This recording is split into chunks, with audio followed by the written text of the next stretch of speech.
Welcome, Venerable Robina.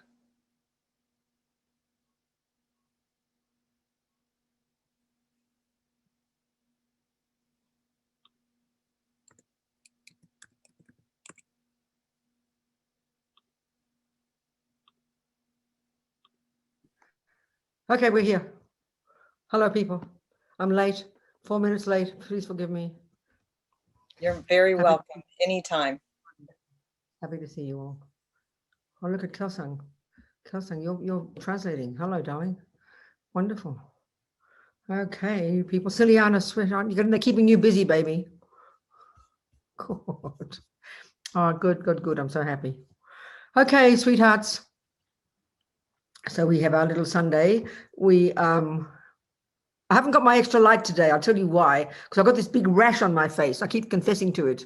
I don't know why. It's all red and itchy and sore. And in the mornings, my lips like I've swollen, like I've been to the plastic surgeon, you know. My speech is a bit blurred. So I'm having shadowy light. It's like ridiculous. If it was on my bottom, I wouldn't mind, would I? We're so vain, you know. I'm so vain, my face. Anyway, I'll try and talk clearly. So everybody, happy to see you all. We're going to talk about emptiness and dependent arising today as part of our 6 perfections of the bodhisattva. So we do our little prayer to start. We do our prayer to start. Okay, have we got the prayer there? This is good. Just a second, take it off again for a second. Would you? I've got to do something and I can't do it with that. That's it, yeah, thanks. Okay, so we start with our little prayer, this teachings on dependent arising. Okay, hang on. There we go. Now let's have the prayer.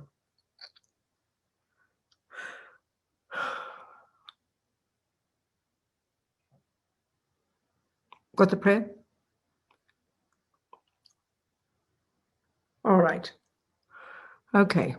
So remembering for the Buddha, the law of karma, this natural law, the law within which the entire universe runs, the law that runs everybody, is that every millisecond of what we think, and then, of course, do and say, sow seeds in the mind. None of it goes astray. It's a very powerful concept. And that's why everything we think, everything we say means something. It's not just, we think in the West, oh, it's just in the mind, you know, words, who cares, not important. Totally opposite for the Buddha. This is what, you know, Lama Zopa Rinpoche says we can mold our mind into any shape we like. I mean, what an amazing concept. And that's exactly what Buddha's saying. So here we are, even just this little prayer. If we did this sincerely and then turned off Zoom, we would have done something useful today. We're stating our reliance upon the Buddha and his teachings all the way to our enlightenment, which programs us with that aspiration. As Lama Zopa says, everything exists on the tip of the wish. And the second 2 lines, even more amazing, well, not more amazing, but stating this incredible purpose we have, this incredible motivation, that we're going to listen to these teachings, Buddha's views about reality, so that we can take some tools from it, so we can develop our amazing potential, so we can help others, all the way to Buddhahood. I mean, just these thoughts, they're so amazing. Not to see them as it's just a prayer, you know, who cares, you know? No, not like that. And the more we understand karma, the more we'll understand the importance of this, you know. Every thought counts. It's a very powerful concept. It produces us. His Holiness, he says, karma is self-creation. I mean, what a brilliant concept, you know. Okay, so with that in mind, we very happily say these words, you know. I go for refuge until I'm enlightened to the Buddha, the Dharma, and the Sangha. It means I rely upon until I'm enlightened. I'm going to rely upon the Buddha, his teachings, and the community. And then by all the virtuous karma that I create by listening to these teachings, may I become a Buddha in order to benefit every single suffering mother sentient being. Sangye Chodan Soke Chognam La Jancho Baru Dagni Kyapsu Chi Dagi Chernyen Gipe Sonam Ki Drola Penche Sangye Drupa Shok Sangye Chodan Soke Chognam La Jancho Baru Dagni Kyapsu Chi Dagi Chernyen Gipe Sonam Ki Drola Penche Sangye Drupa Shok. And words, and also your seriousness of the words. If you say to somebody, oh yeah, I love you, and kind of pass the tea, they know you're not being sincere. But if you say, I love you, you know, they know you're being sincere. Same here. Same here. Okay, let's go.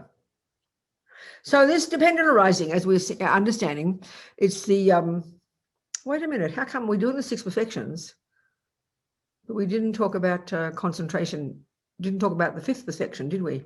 So I think we should talk about the 6th perfection in the framework of the 5th perfection. We should, which is concentration, shamatha, calm abiding. In order to get the 6th one, insight into reality, special insight into emptiness. Well, just to remind us, the whole, this packaging of the teachings that in which we are describing these 6 perfections, we all know the Lam Rim, this Tibetan term, Lam Rim, path, gradual, this course that you engage in, that you end up graduating as a Buddha. That's really what it is, In English, it's always really simple. You have grade 1, grade 2, grade 3, and then you graduate. The words are very clear. Well, this is exactly the point here. So, all of the teachings, obviously in any body of knowledge that you study, everything is graded, everything is organized so that it helps you go step by step, logically, each piece leading to the next, logically, each piece logically leading to the next. It's done, all these bodies of knowledge like music and math, they're organized very beautifully. Well, it's exactly the same here. It really, even if we've been Buddhists for 40 years, it still takes us time to get this, because we don't think of spiritual teachings as gradual.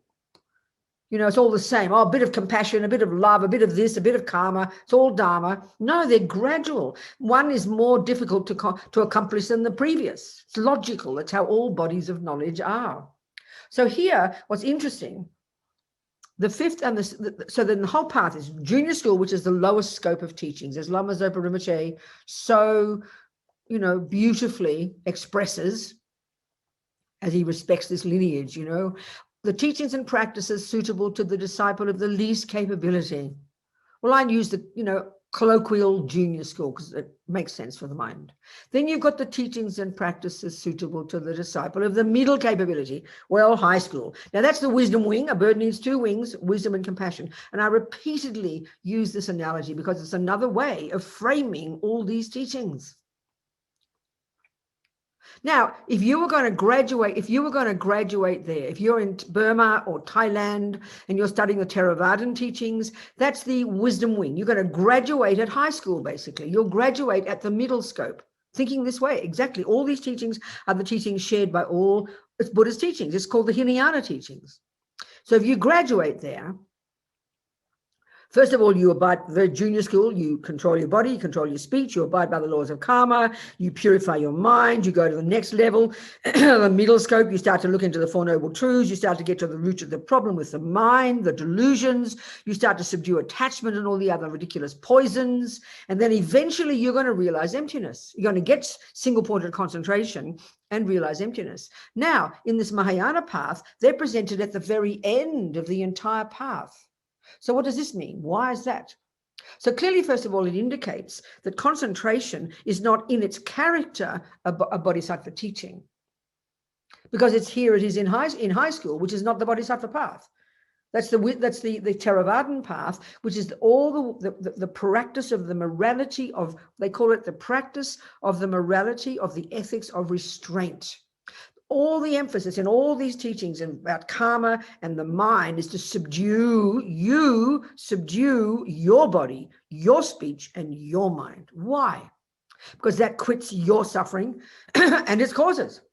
So you can get the hell out of samsara and go into nirvana and be in bliss. That's one of the goals. Well, it happens to be that, the Mahayana path, which says, no, you don't, that you can do more than that. You can achieve more than that.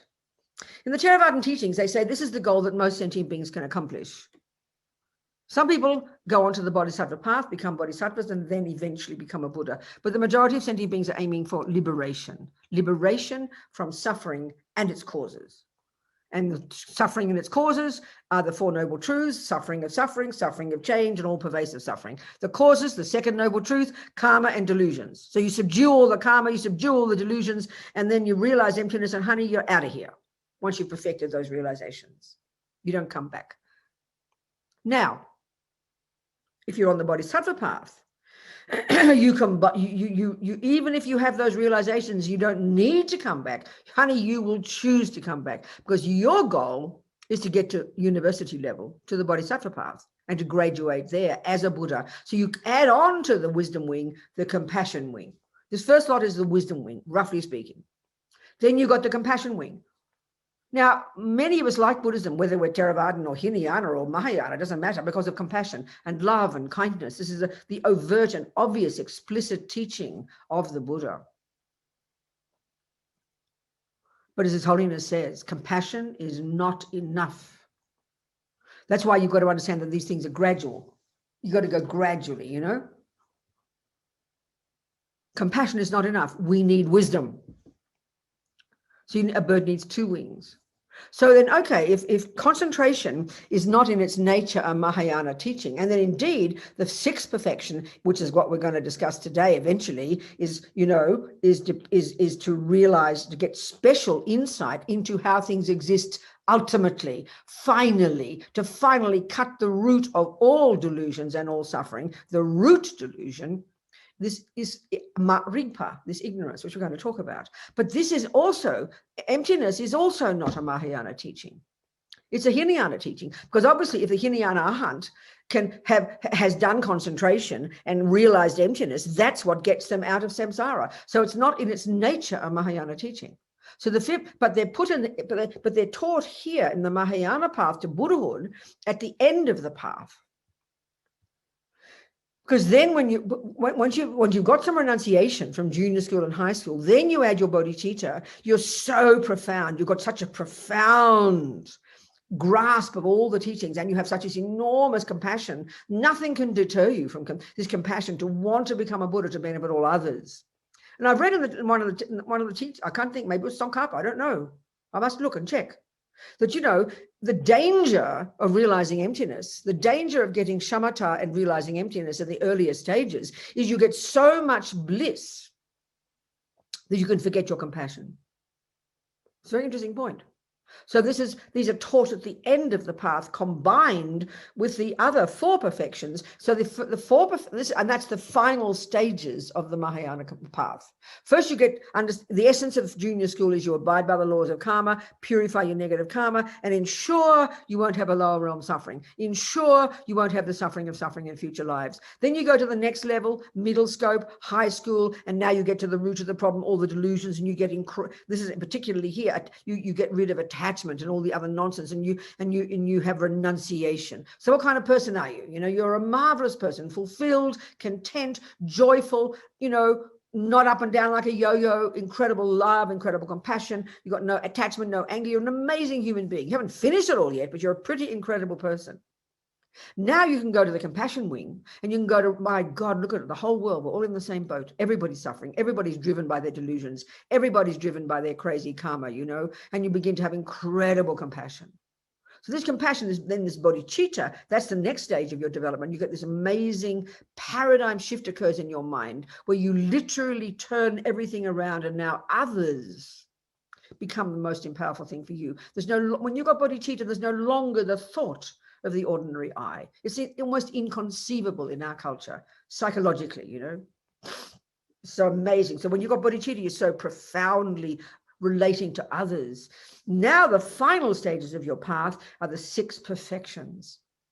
So the first four are you are perfecting, if you like, the compassion wing, and you're going from life to life to life to life, hooking individually sentient beings, continuing to constantly practicing generosity, morality, joyful effort, and then patience, and then joyful effort, perfecting the compassion wing in relation to sentient beings, building up this growing this unbelievable love, unbelievable compassion, this all driven by this unbelievable bodhicitta, you know. Then in your meditation, you're perfecting the wisdom wing by perfecting your concentration, and then finally getting insight and cutting the root of all the problems. And when you perfected all this, you're a Buddha. But if you're on the Mahayana path and you're in Tibet, then you're going to leap into postgraduate and speed the whole process up by entering into Tantra. So all the way through, all these teachings are presented perfectly to lead to the next, to the next, to the next. As you move forward and you look back, like you would in your course of music or your course of math, you realize how it's been so beautifully presented. When you're at only junior school, you can't anticipate high school and university.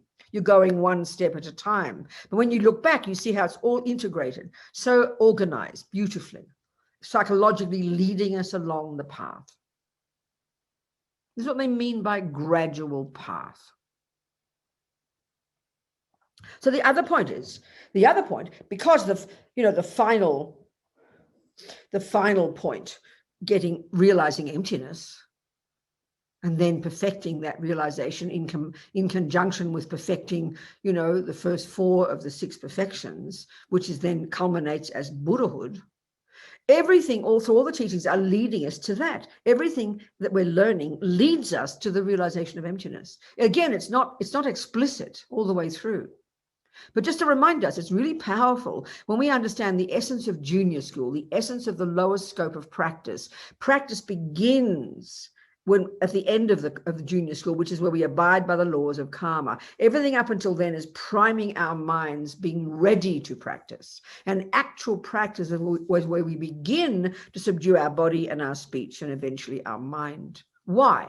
Because harming others based on delusions is why we suffer in the future. And the energy of the first scope is, I do not want further suffering. You've got to have that really strongly and really powerfully. And I often say that in our culture, we just don't get that one. We don't really think, we kind of feel a bit guilty, almost embarrassed to really want to hate suffering. We think, it is like compassion for ourselves, but we feel it's a bit selfish. We totally misunderstand if we think that. We have got to be totally revolted by suffering. We've got to be fed up to our teeth with suffering. We've got to want to give it up. That's what renunciation means. But you're not just giving up suffering, you're giving up the causes, which is harming sentient beings, for goodness sake, and delusions. So you've got to have this enormous wish to get the hell out of suffering, which is like self-respect, dignity, self-confidence. It brings incredible courage, incredible self-confidence, incredible awareness, incredible consciousness about yourself. That's the wisdom wing, You become this marvelous person. Now, what's implicit in karma, this is interesting, this is my way of putting it, but when we understand dependent arising, which we're going to talk about, Buddha, there's hundreds of ways. There's hundreds of ways in which things exist dependently. It's a powerful concept in Buddhism. But Buddha teaches 3 particular levels of dependent arising. Eat the grossest one first, then the more subtle, then the subtlest. And these are the methods. As Lama Yeshe puts it, paraphrasing Tsongkhapa, dependent arising is the king of logics to prove emptiness. So this is implicit when we abide by the laws of karma. The main point about karma is to be sick of your own suffering, and so to harness the servants of your delusions and stop killing and stop stealing and stop lying. And then you start to extrapolate upon that and you realize, well, I better stop stuffing 14 pieces of cake in my mouth. Cake doesn't mind if you stuff it in. People mind if you harm them. They're the heaviest actions, but we get the point. So this subduing of our body and speech is the explicit teaching in junior school, but the implicit one is karma is cause and effect. And cause and effect is the first level of dependent arising that Buddha teaches as an argument with one of the prevailing views from the previous Indians or previous Hindus. He branched off himself. He went as far as he could go in that amazing system from these amazing Indians before him. But he realized there was still some misconceptions there because there's a view about a permanent uncaused self. So his teachings on cause and effect are an antidote to that. Well, karma is exactly that. It's not taught like that, but it is clearly an example, a brilliant example of this first level of dependent arising. So by understanding karma, we're already preparing our minds to start to realize emptiness. And actually what happens, one of the consequences of abiding by the laws of karma is it counteracts the really grosser level of suffering because of this root delusion, which is, I didn't ask to get born, it's not my fault. Lama Yeshe would call ego self-pity me. It sounds very cruel, but that is the energy of a person who believes, I didn't ask to get born, nothing's my fault, life just happens to me, suffering just happens, I don't know why, and it's never got anything to do with me. That's the view that we have because of ego grasping, because of this ignorance. So by abiding by the laws of karma and taking it seriously, really internalizing it, this lessens attachment, it lessens anger, it lessens self-pity. You become more confident, you take responsibility, you're more accountable, you stop blaming, you give up attachment, it helps you give up attachment, give up anger, give up self-pity, give up victim. And so it's already loosening the grip of ego grasping, the root delusion. So it's so powerful. Then you get to high school, and now you start to get to the delusions, which are the cause of why your crazy servants, the body and speech, make so much trouble, you know. Now you start to subdue the mind. And this is where we study Buddha's model of the mind, which is a very precise, very unique model. He's not dealing with the brain, you know, it's not his expertise. His expertise is the internal cognitive process itself, the workings of this mental consciousness of ours. And it's unbelievably deep and profound, this knowledge in the texts over the centuries, again, coming from these genius Indians before him. So here, how does this help us get closer to understanding emptiness? Again, it's implicit. The explicit teaching in the middle scope is to give up attachment, to see how disgusting attachment is, to see how attachment is effectively the main cause of suffering in our daily lives, is to give up the disturbing character of attachment and the other neuroses, the other misconceptions, the other emotional afflictions, the other, I call them mental illnesses. It's a shocking concept, but this is very accurate. We know in all the teachings, the term from the Sanskrit and the Tibetan, the term for the problems in the mind is simply the word affliction.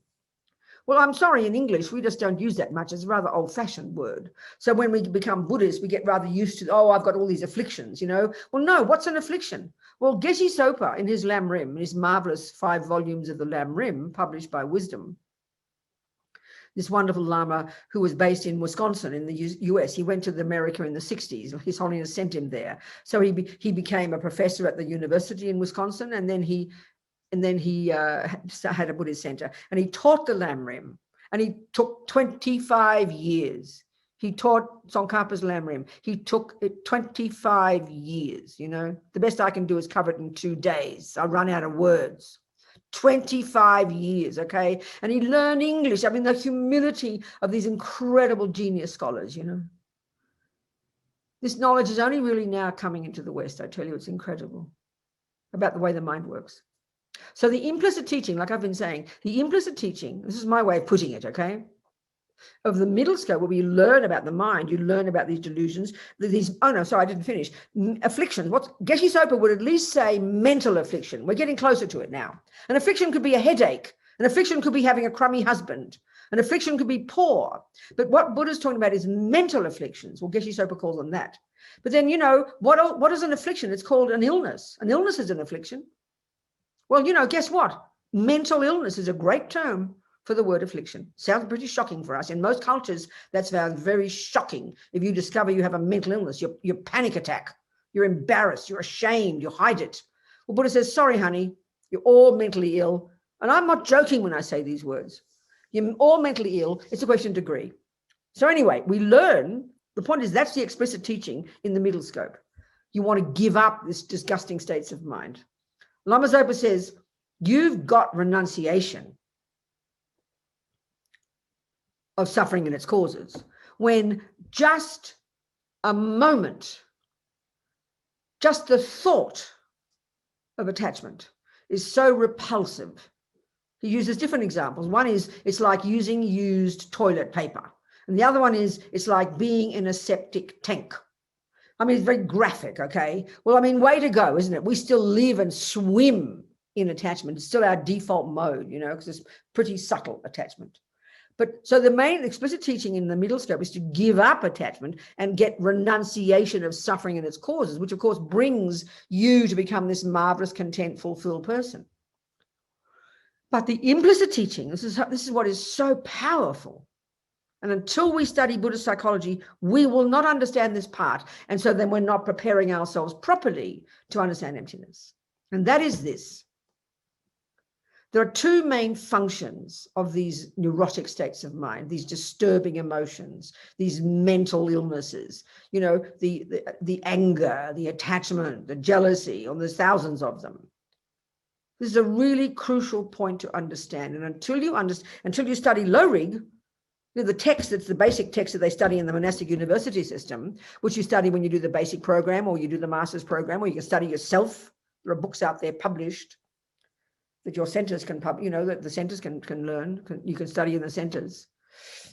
You learn there are two main functions of these neurotic states of mind. Okay. So one is the one we've just described, disturbing. They're disturbed. I mean, check the last time you were depressed, anxious, jealous. You know, of course you're disturbed. That's the whole point. Disturbing emotions doesn't mean it disturbs others. It probably does. But check your own mind. We're so not used to thinking this. And you know why? Because when I'm angry, I know I'm disturbed. But whose fault is it? Not mine. Remember, I'm an innocent victim. I didn't ask to get born. It's his fault and her fault and Mr. Trump's fault and God knows whose fault. That's the natural instinct of the misconception, which is the root affliction called ego grasping, colloquially called marigpa, ignorance, which we're about to talk about.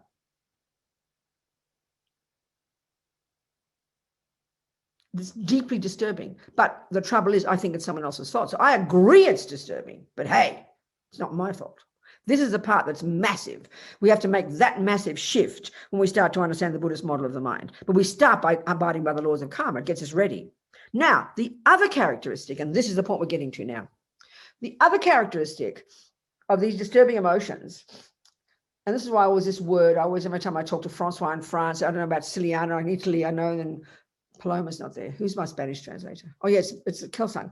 We always say, you all know, I make a big fuss about this word in English, and none of you guys use it in your language, the word delusion. I've got to tell you about this word. In English, if you're considered, that is in Spanish. I've looked in your dictionary, but you don't use it. It's like old-fashioned. I forget about the Italians.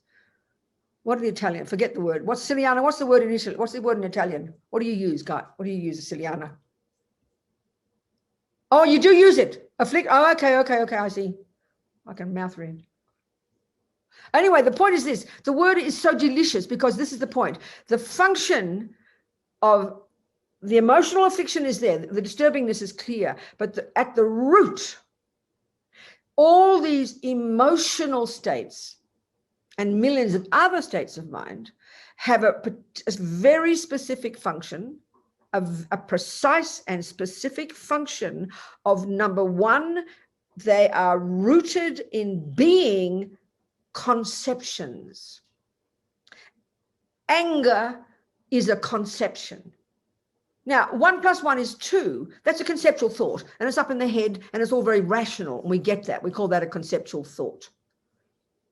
You know, oh, what a lovely day. It's a conceptual thought. Now, but to hear that anger or attachment or jealousy or fear, not fear, but they have the emotional component. And that means for us when the body's involved, when you're shouting and yelling and your heart is beating and the blood is racing and the tears are coming out of the eyes and the mouth, the irrational words out of the mouth.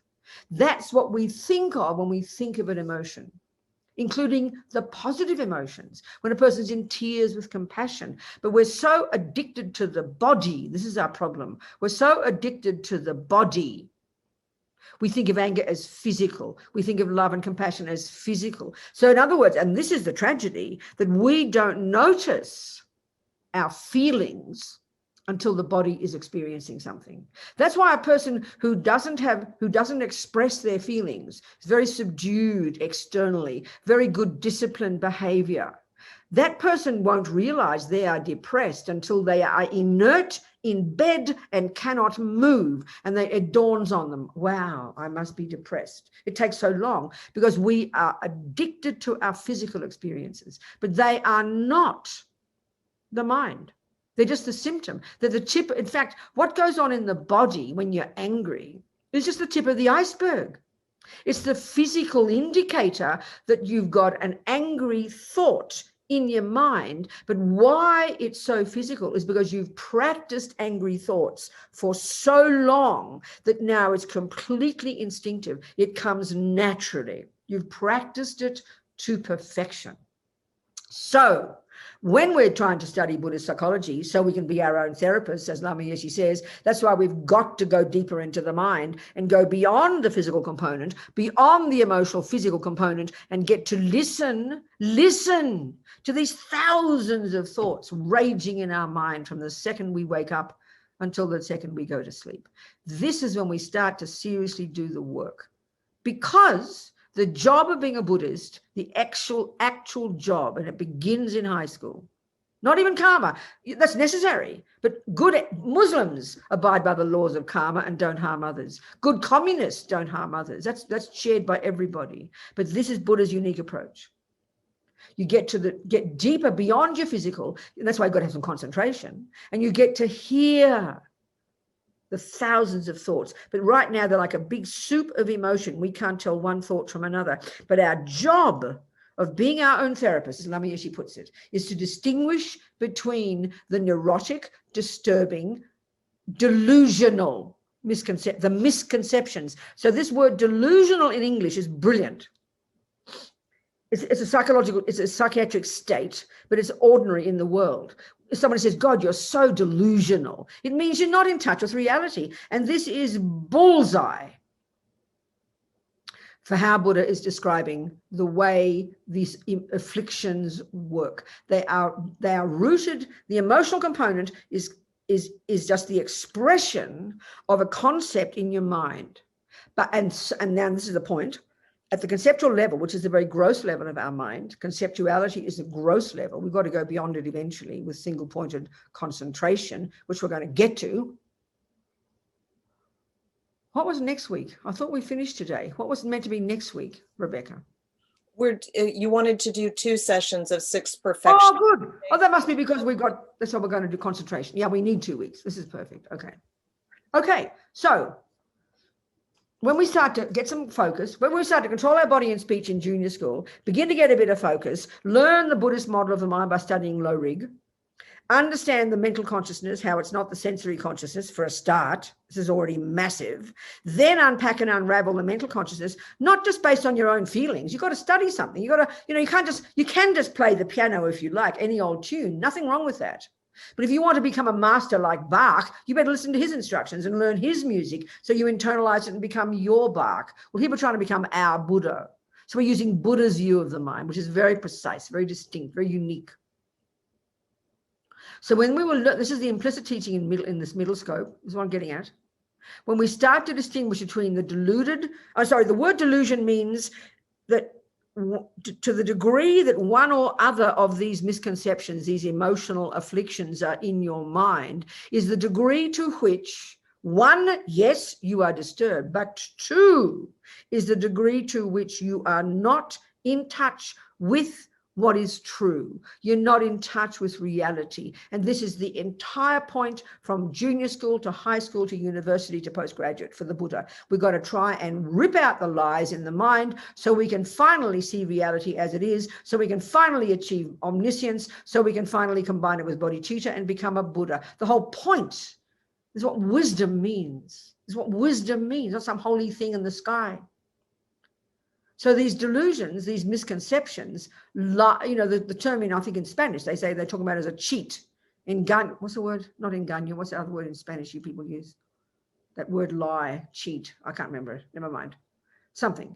So there are the key is there misconceptions. So then we've got to prove that. Just briefly, we'll do it here. But my point is, this prepares us to now be equipped and ready to unpack the root delusion, the root lie, the root affliction, the root disturbing emotion, the root misconception, which is simply called ignorance, ma-ripa, unawareness, ignorance. But how it so all of these disturbing emotions have an aspect of ignorance. So how does this work? It's very clear. When you've got attachment in the mind for your beloved boyfriend, don't forget the boyfriend, look at the cake is enough. Attachment is this emotional hunger that then exaggerates the deliciousness of the cake. The extent of your own misery and the extent of your own feeling I'm nobody is the extent to which the cake looks divine. So the more you're hungry, the more emotional hunger you have, the more divine the cake looks. We get that. That's attachment. So then you believe that deliciousness is in the cake, as if you put a spoonful of deliciousness in the cake along with the chocolate and the flour. Well, that's a delusion, Buddha says. It ain't like that, honey. This is not truth. You're living in la-la land. You're not in touch with reality. That's the actual main function of all the disturbing emotions. And that's by learning that now, the explicit teaching is control your attachment and anger because there's no disturbing and they freak you out and make you miserable. We've got to get that. But this is the deeper one. Now we're ready to get to the fifth and sixth perfections and uproot the main lie, the root lie. And this is the hardest, subtlest, most difficult job.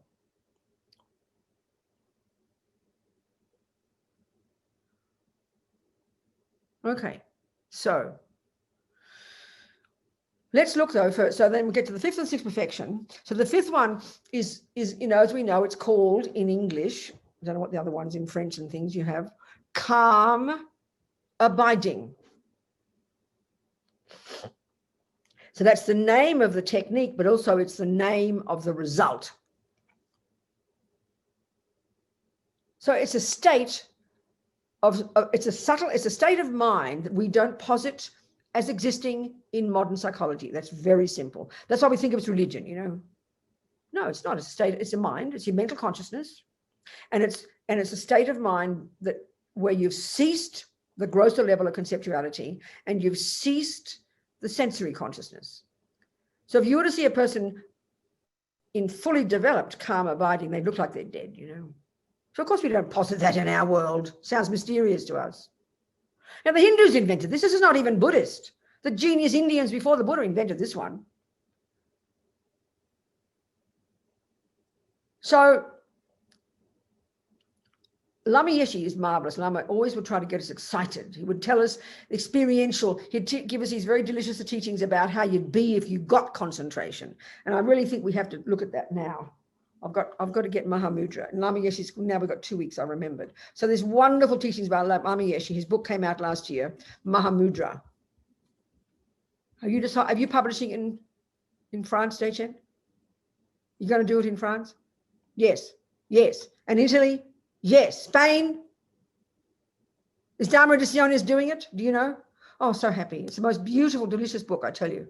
So Lama Yeshe in his wonderful effort to communicate with us, to get us a bit excited, to try to get us to taste our own potential. That's what Lama tried to do, So often in the teachings, they don't rave on about all the bliss that you'd experience and what you'd be like and blah, blah, blah, but Lama does it. He's amazing. So let me read you a little bit from Lama's Mahamudra book. And I'll explain Mahamudra. We'll discuss that during these 2 weeks because it's a brilliant, beautiful, delicious method for realizing emptiness, using the perfections, fifth and sixth. Where is it? Mahamudra. Where is it? Here we go. Mahamudra. Okay, it's a wonderful book. We've just finished, also for the English speakers, I did the audio book with a lovely fellow in Albuquerque. Just finished the audio book of Mahamudra. Where is it? Here we go. Version 6, that'll do. Okay, let me tell you about single point of concentration, the fifth of the six perfections. Like I said, it's in its nature, it's a Hindu technique. The Buddha's got their own take on it, obviously. But when Buddha diverged in his own direction, he didn't chuck out what he had already learned from all these genius Indians. He agreed with what they'd found so far, but he said they didn't go far enough. So then he diverged in his own direction. And they didn't go far enough, he said, specifically in relation to the nature of self. That's what they dealt with as well. As the Dalai Lama says, it was these Indians thousands of years ago who began the investigation into the nature of self. Well, Buddha then went in his own direction because they said they hadn't gone far enough. There were still delusions in the mind that needed to be extracted in order to really get out of suffering, to really achieve liberation. He disagreed with, so this is where his views about dependent arising are arguing with those previous views, you know. Okay, so practicing Mahamudra. The benefits of samadhi. So samadhi is Sanskrit and it means concentration. Just literally, it means concentration. So shamatha is a particular level of this subtle concentration. The benefits of samadhi are incredible. Okay. So let me talk about what Mahamudra is first, because it fits in these teachings. Okay. Mahamudra, this lovely term in Sanskrit. I don't know what it is in Tibetan. It literally means great seal. Okay. Great seal. And so basically what its meaning is, because everything in the universe, everything that exists necessarily possesses the characteristic of emptiness of intrinsic existence. It's a characteristic. Emptiness of intrinsic existence is a characteristic of everything that exists. There are conventional phenomena, and all phenomena that we're going to discuss all this, all for conventional phenomena, all toilets and computers and mugs and tissue papers and houses and iPads and you know what. All, another way of putting it, all lack intrinsic existence. So we're going to go into why Buddha's telling us that. Well, he's simply telling us that because we think things have an intrinsic existence. We don't think they have an intrinsic existence. We've never heard of such a ridiculous idea. But this is the root delusion, the function of ignorance, the function of ignorance, the root delusion, the root affliction. Ma-rigpa in Tibetan, translated as ignorance. The function, and that's what underpins all the other 84,000 delusions, the 3 poisons and all the other nonsense, all the other misconceptions. So we've got emotional afflictions like anger and attachment and jealousy. And then we have other misconceptions like the view that there's a creator. Buddha's not being rude. He's not being a communist when he says there's no creator. He argues with that view philosophically. It's extensive teachings debating with that view. Buddha says we don't need creating. And philosophically, it's still a dualistic view. So all these different views that we have in the mind, like no creator. For example, we believe in the materialist, the philosophical materialist view is that our brain is the mind. Buddha says misconception. Sorry, guys. We believe our mummy gave us anger and love. No, misconception. Sorry. We believe, all the different viewpoints, both philosophical and the emotional ones. Buddha argues with many of these and says, that's not how reality is. This is how I've seen reality. So ignorance, is the root of all of these. And when that is uprooted, the other lies crumble. They have no basis any longer.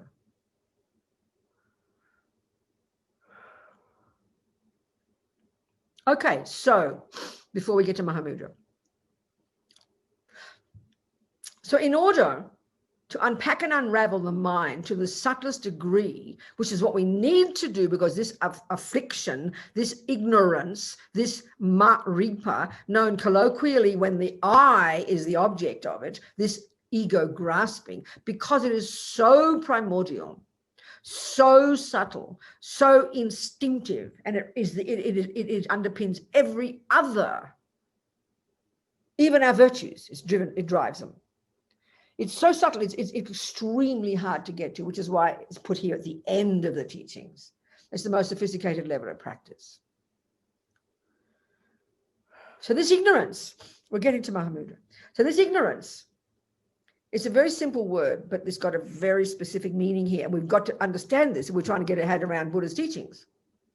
This particular ignorance, ignorance of cause and effect is an ignorance, but all the ignorances we have, in particular this one, the Buddha is telling us, it's very specific. It's like double trouble ignorance.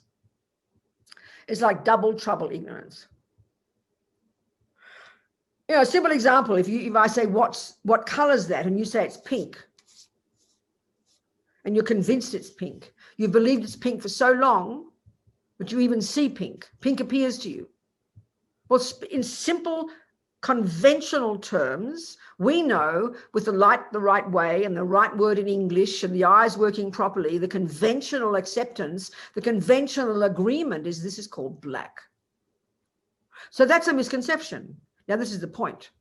If you had all, now that's a double trouble ignorance, but let me look at simple ignorance. If I said, what color is that? And you simply say, I don't know. Well, that's really simple ignorance, isn't it? When you go to school, you don't know that 1 + 1 is 2. So you're ignorant, but your teacher tells you and you can quickly learn it. It's very easy. Well, that's simple ignorance. You merely don't know something. This point is crucial to understand. That's easy to fix. I think if we had that ignorance, we could be enlightened in a couple of years because we're so intelligent. But look at this. This is the problem with the ignorance that Buddha is talking about. It's like, not only do I not know that that's called black, mere simple ignorance, but I actually believe a lie. Not only do I not know the truth, I believe a lie. And then we've addicted to that lie. We're addicted, Buddha says, for countless eons, we've been addicted to the lie, so much so that literally now everything appears to us. So, of course, the lie here, the root lie, and this is why it's so abstract for us, because we don't think like this. The root lie is that everything that exists conventionally, computers and toilets and black and me, all phenomena, have this intrinsic character, have an inherent character, exist from their own side, exist in and of themselves, exist in their own nature, exist by their own nature. There's like a half a dozen synonyms for this root lie. Root misconception, root delusion, root affliction. Root is the obvious word. It's the root of all the others.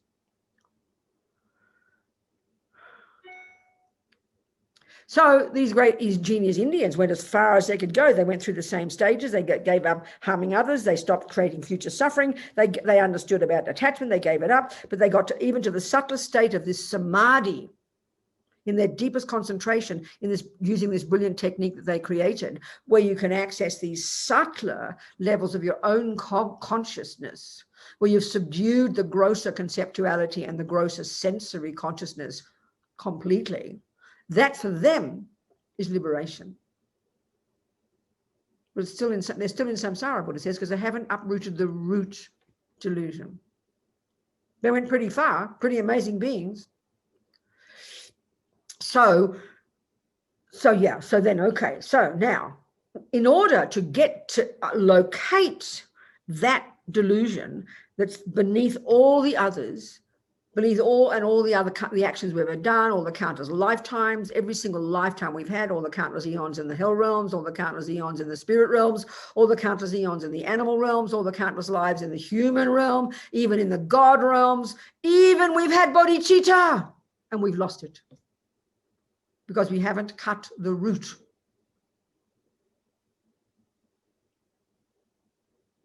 So all of our lives have been reinforced by this instinctive belief in an intrinsic me, a separate me, a separate me. One of the key functions of this ego grasping, when the I is the object of the ignorance, mind is always referred to as the subject. Lama talks about this in Mahamudra. And then mind, any state of mind, moment of mind, always has an object that it cognizes. There's always a subject and object. So when you realize emptiness, they talk about how the subject and object merge, like water mixed with water. These are all very lovely things to listen to and hear about, but we need to get this experience eventually. So, right, whatever we conceive, whatever we experience now, even the greatest saints who haven't yet realized emptiness, there's always still this dualistic experience of separateness. They say one of the key functions of this ego grasping, this ignorance, and it's known colloquially as ego grasping when the object is me, is to always have this sense of separateness. So once you've subdued the grosser delusions, which are the main voices of the root delusion, at least you stop harming people, you stop being angry, you stop being attached, you stop really lying, double lies about things, you know. So for example, when you see the cake through the lenses of attachment, because they all lie to you, their function is to lie. So attachment causes the cake to look way more delicious than it really is. But it's underpinned by this rigpa, which causes the cake not only to look more delicious than it is, that's attachment's lie, but ignorance's lie, that which is completely sort of suffusing the attachment, is to cause the cake to look as if deliciousness is out there in the cake, having nothing to do with the mind perceiving it. That's the biggest, that's the deepest mistake. And even when so if I'm angry with you, my anger exaggerates your ugliness. And that's underpinned by the ignorance causing the ugliness in you to look as if it's coursing in your veins along with your blood. Nothing to do with me calling you angry, calling you ugly. But the ignorance underpinning the anger automatically causes the anger to look like it's, again, like I said before, nothing to do with me. I'm this innocent victim and there's this evil, ugly person out there. So this is anger and ignorance working together. With the cake, it's anger and attachment working together. And even with compassion. So if I'm kind to you, I've got bucket loads of compassion, let's say, bucket loads of love. I've gone beyond a lot of anger and attachment. So the grosser delusions are not there. I've got love and compassion, but I haven't realized emptiness yet. Well, still, there is a feeling of kind or wonderful you, suffering you, and there's me here and you there, still separate. That doesn't go until you've realized emptiness.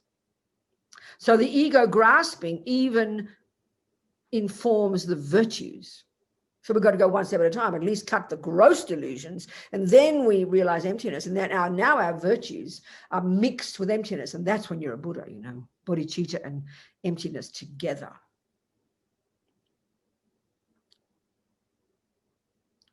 So there's ignorance, this root one, and all the ignorances are like that. So karma, why it's so hard for us in our culture to listen to the view of karma is not because we're not intelligent. We can't stand it. Because why? Because it's arguing with the view that we believe is the truth now. So we've got one, now Buddha says the view we've got now, he's not being rude. He says the view that we have, that our mind is the brain. Now, don't be insulted by this. I mean, Dalai Lama never talks like this. I sound like some fundamentalist when I talk like this, but try and get my point. His Holiness is amazing in bringing everybody together. He would never say, he's wonderful with the scientists. He's incredible, so humble, he's learning. You know, he's incredible. So people are so open to him because he's bringing all these amazing systems in the world together, which is perfect. But that's his job. My job is I want to try and bring Buddhism down to earth and show how it can work on its own. That's just my trip. It's my thing, you know. Not being fundamentalist. I'm not being sectarian. But the Buddha, very simply, when you study Buddhist philosophy, you will learn the brain is not the mind. It's not being sectarian. It's just his finding. Scientists like to have discussions, you know. So I tell you, Buddha's telling us his finding that the mind is not physical. It's very clear. He's not being sectarian. He's not starting a war. He's telling you what he's found to be true. So anyway, all these views we have, he says they're not true. So because we're addicted to believing our mind is the brain, our entire neuroscience is based on that. All our psychology and amazing system of psychiatry is based on the view that your mind is your brain, is based on the view that your mummy and daddy made you. Therefore, is based on the view that their mummy and daddy are the blame. It's logical. But we've got these views deep in our bones. That's just the way it's implicit in the world. It's implicit in people's discussions, in journalists when they write stories. It pervades our entire culture. I'm not criticizing. I'm just telling you, Buddha disagrees. So, of course, if we are addicted to those views, and that's what the world thinks, you're going to feel embarrassed to dare to have a ridiculous view that says you were an ant in a past life. I mean, people joke about reincarnation. You would never talk to a serious scientist about reincarnation unless they're a Buddhist. You'd be embarrassed. Many Buddhists, I know a group of Buddhists in one big city who never, they're social worker Buddhists. They're wonderful people. They never talk about karma. They're embarrassed by karma. Why? Because the world doesn't agree. We want to be in the right mob, don't we? We want to agree with the group who's the top dogs. So anyway, this is a bit shocking view, you know. Of course we argue with it. We can't bear it. We can't stand the thought that our consciousness goes from life to life. And we can't stand the thought that I'm responsible, that I bring my own stuff with me. No, I bring mummy's and daddy's stuff. They're at fault. What do you mean I'm the fault? So these views are very deep in our bones, aren't they? That's why it's a struggle to internalize the Buddhist teachings, even if we choose to, because the other views are thick in our mind. So we have to argue with them to finally, in other words, you've seen this as pink for so long, you've got to strip away the lies first. You're addicted to it being pink. You're attached to it being pink. You can't bear the thought it's not pink. It's scary to give up that view. That's why we find it so difficult. This is the double trouble ignorance of all the levels of ignorance, you know. So here we're talking about the root ignorance. So, okay. So in other words, Buddha's telling us very simply, the truth is this, he says. This is easy. The words are simple. There's one sentence. What's the ultimate truth? What is the way that everything in the universe exists? Well, he says, everything lacks intrinsic existence. That's enough for you. That's enough. If you realize that, that's like saying E equals MC squared. When you've studied it for 40 years, you get it. But to hear, oh, E equals MC squared does it, that's interesting. Well, everything lacks intrinsic existence. That's Buddha's way. So you've got to unpack that. And that's why I've got to do the whole path.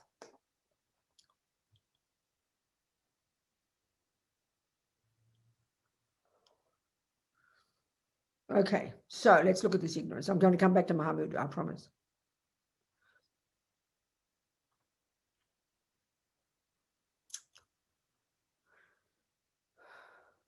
Always the best way, as Lama Yeshe paraphrases Tsongkhapa, like I said, you know, dependent arising is the king of logics to prove emptiness. There are, in fact, many different debates and discussions and logical analyses that we need to employ when we're really seriously studying all this stuff. But always the best one, they say, is thinking of dependent arising as the best logic to prove that everything lacks an independent nature. Because the word independent is massive in Buddhism. It's got, you know, you study it at great depth. It sounds kind of a simple idea. Yeah, independent, dependent, who cares, you know? But this is the thing about what's meant by dependent arising. Buddha's saying everything in the universe, everything that exists conventionally is a dependent arising. It's a noun, you know? Everything exists in dependence upon various factors. Well, the first level the Buddha describes in this there's hundreds of ways in which things, there are hundreds of ways in which things are interdependent. For example, long and short is a simple example. It's obvious. There's no intrinsic long. It's a really simple idea. You cannot have long without referring to short. It's really obvious. You cannot have fat without referring to thin. You cannot have up without referring to down. So many of our concepts are like this. And having some semblance of ability to communicate with each other is our ability. This is the point about wisdoms, what wisdom is for the Buddha. The key characteristic of a human mind,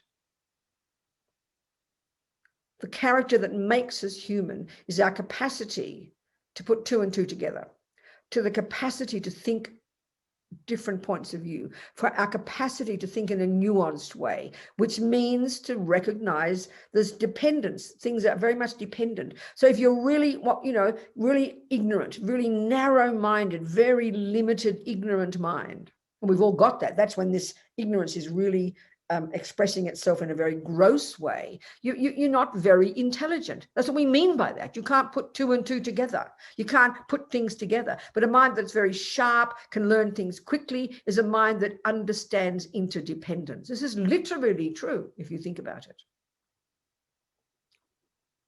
So here, though, Buddha's narrowing down these three levels of how things exist interdependently as arguments with the prevailing views before, the views, you know.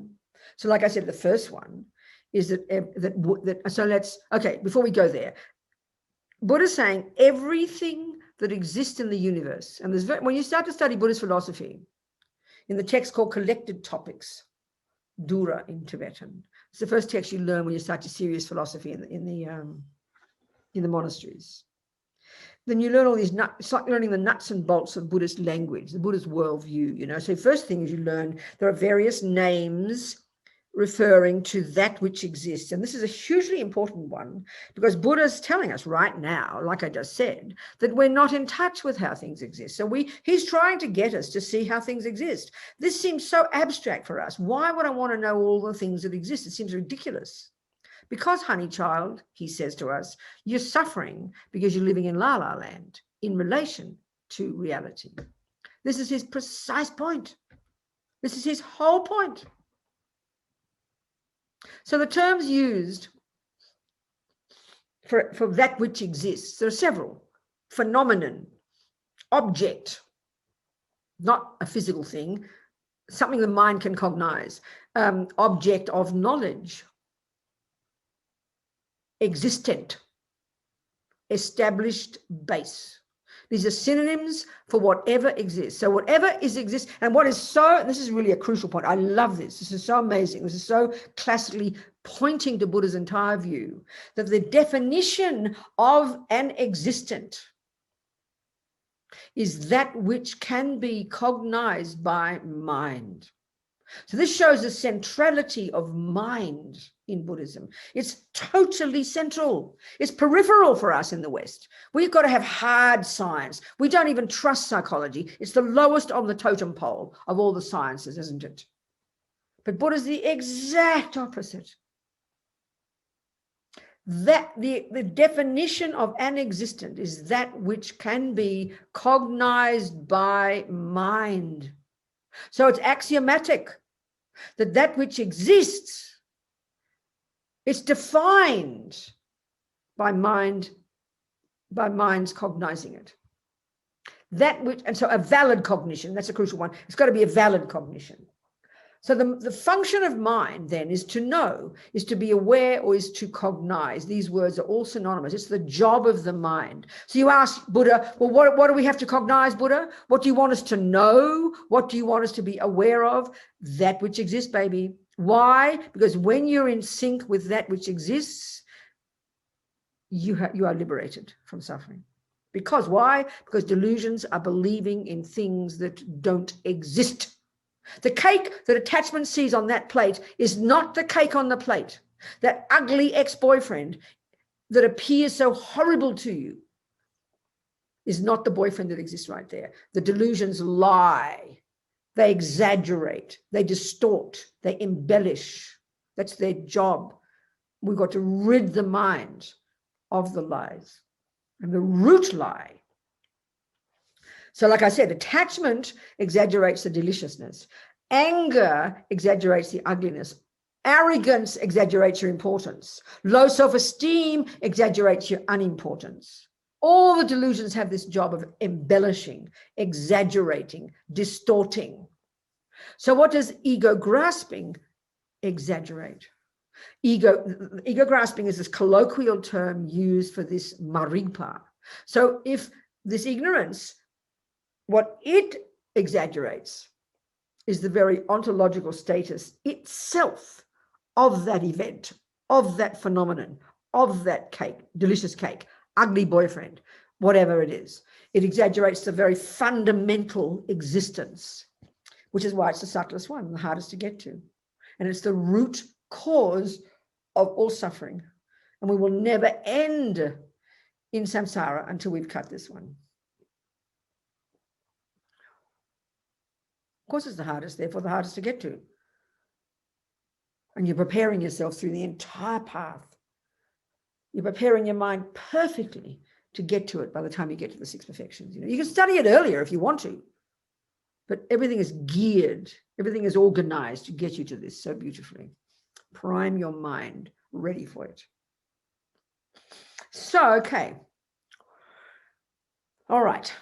So now let's look at, so, okay, we've got to realize emptiness, quote unquote. This is shorthand. We've got to get to recognize in the depth of our mind, in subtle concentration meditation, that there is not, has never been, and can never be that kind of self, an intrinsic one, an inherent one. That one. That's what we've got to learn to see. But we can't do it with a conceptual level of mind. It is an impossibility because the mind is too gross at conceptual level. But we've got to start there. It's a stepping stone. You can't possibly, you've got to first learn in theoretically the recipe for the cake, then you'll get the cake. Same here. So this is why we need concentration, which is the fifth of the six perfections. Calm abiding, calm abiding. Okay, in the text, it's taught. What it is, as I said, is a subtle state of, is a state of focus, a state of uninterrupted focus, but at a subtler level of mind. Like I said, we don't even posit this level of mind in modern psychology or neuroscience. But these Indians invented this technique and have accessed that level of mind, and then Buddha carried on with it.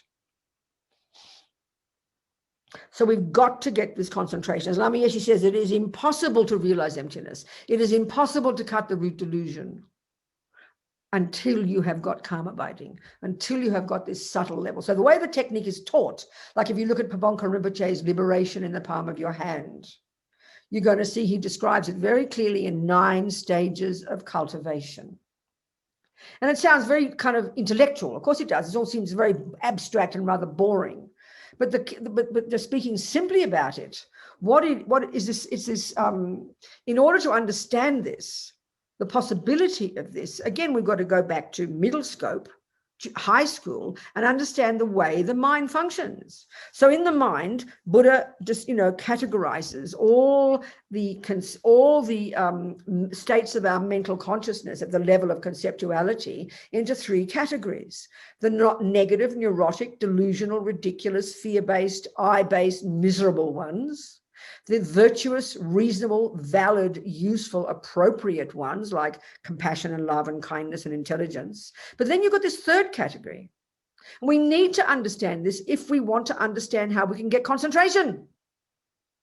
So there's many states of mind that are all working all the time, every day. If we're a halfway reasonable person, and we're able to get up in the morning and remember what we're doing and make the cup of tea and remember how to make the tea and remember where the shops are and go there and select between the sugar and this one and that kind of chocolate and this one, all of these parts of our mind are in the 3rd category, and they're all working overtime, causing us to function as a reasonable person. Even so, the thing is, these states of mind, such as intention, attention, discrimination, concentration, alertness or vigilance, good memory, which is literally what mindfulness is.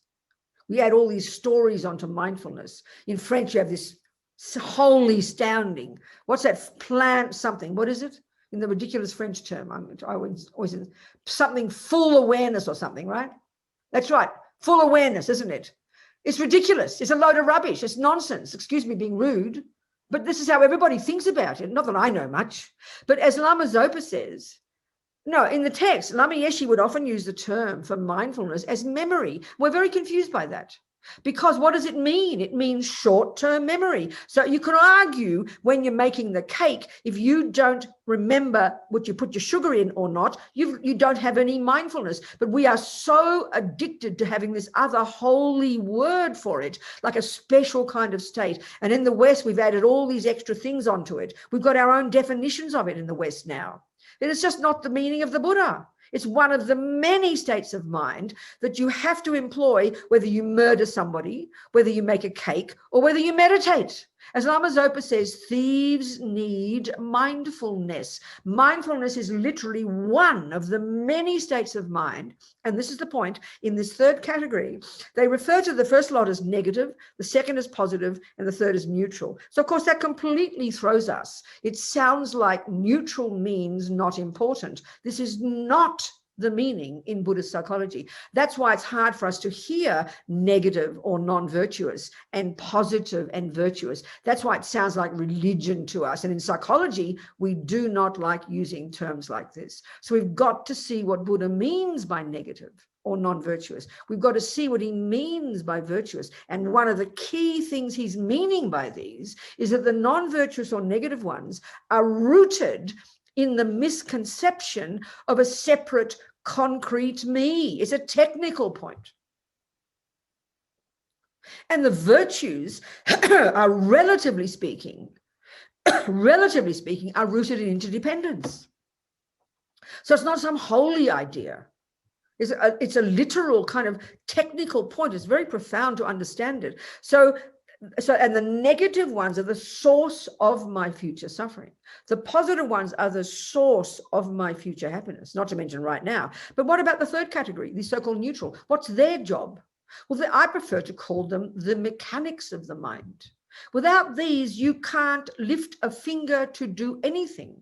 When you've lost what the Buddha refers to as mindfulness, which is not forgetting what you're doing moment by moment, that precisely is mindfulness. When you've lost that, you have Alzheimer's, or you have, you've got dementia. It's a technical thing. It's mechanics. And it's not virtuous or non-virtuous in its character.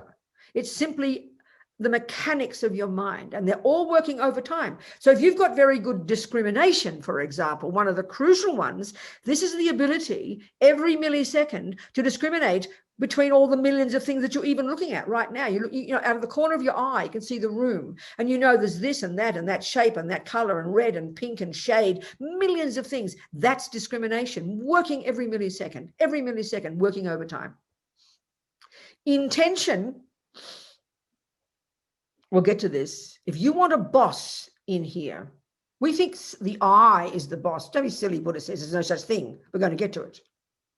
Intention is the boss.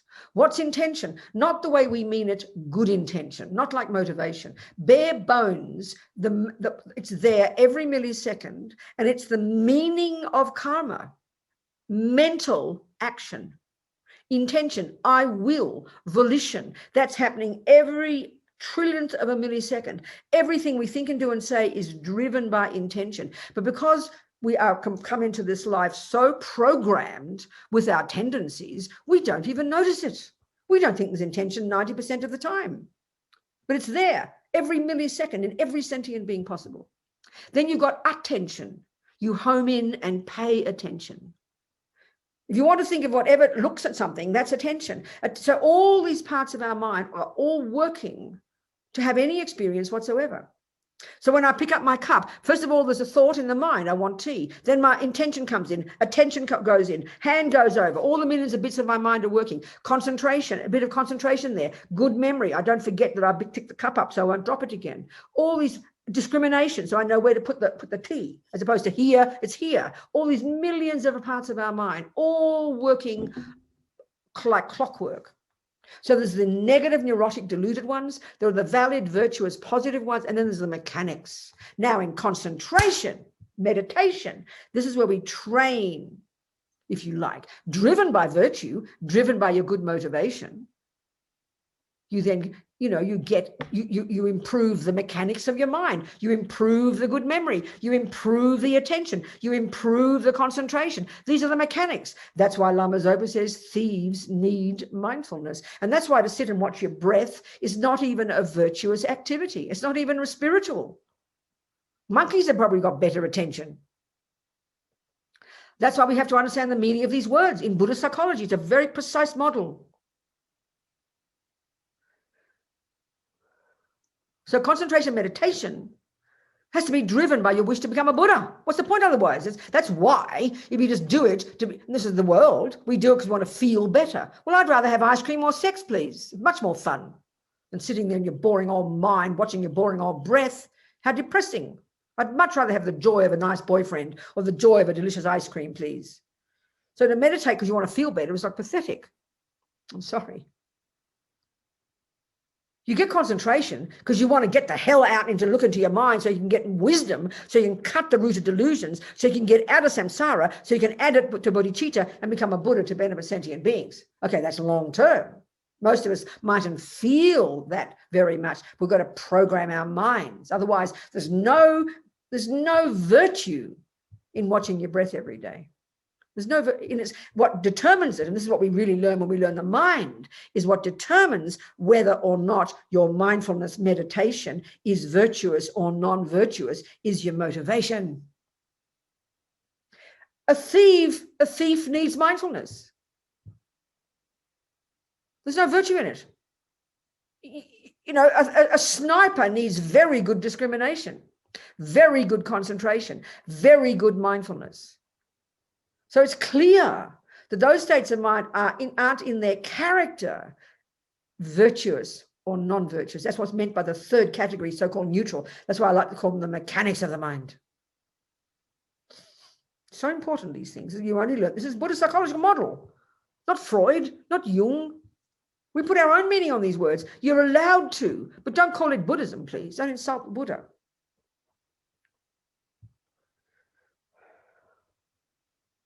Okay, so basically in the text, the essence, the main job we're trying to do in getting single-pointed concentration, roughly speaking, is counteracting the two main problems in our mind that are described as simply the capacity, the tendency of the mind to go berserk, Lama Yeshe's sweet way of putting it, or to be overexcited, the polite way they put it in the texts. This we understand from the second we wake up in the morning until the second we go to sleep, our mind is out of control. In fact, it's so normal that in modern psychology, we don't have an alternative to this. We don't have methods to subdue the mind, except to have a pill or go to sleep. We don't have a method because we just assume this is a normal state of a normal mind, uncontrolled, unedited, irrational, uncalled for thoughts raging in our head day and night. That's politely referred to as excitement, which is the mind that can't control, that's going berserk, you know. So that's one thing we're trying to subdue in getting concentration. Now, the other tendency of the mind that we're trying to subdue, was the other extreme, is the tendency for the mind to become dull. So now you look, if you try to sit down for even 5 minutes and watch your breath, you either just, your mind goes berserk, you can't stop thinking for 5 minutes, you go nuts, you don't know what to do with it, or within 1 minute you're asleep. We know these are the extreme tendencies. So what we're dealing with in single-pointed concentration is beginning to harness these two extremes, but at ever more subtle, ever more subtle levels. In fact, when you get to a certain stage of concentration, and in the text it's described in terms of 9 stages of cultivation, when you get to a certain stage, even just maybe the 4th stage or 3rd stage, which most of us won't get in this life unless we're very serious, you can, or even later, you can mistake what they refer to as subtle dullness. You can actually think you've got concentration. Now, this is a danger even among ordinary people with no concentration. We can see this. Some people have a fairly kind of quiet energy, and they're able to sit down and begin to watch their breath, and they can become very, very comfortable.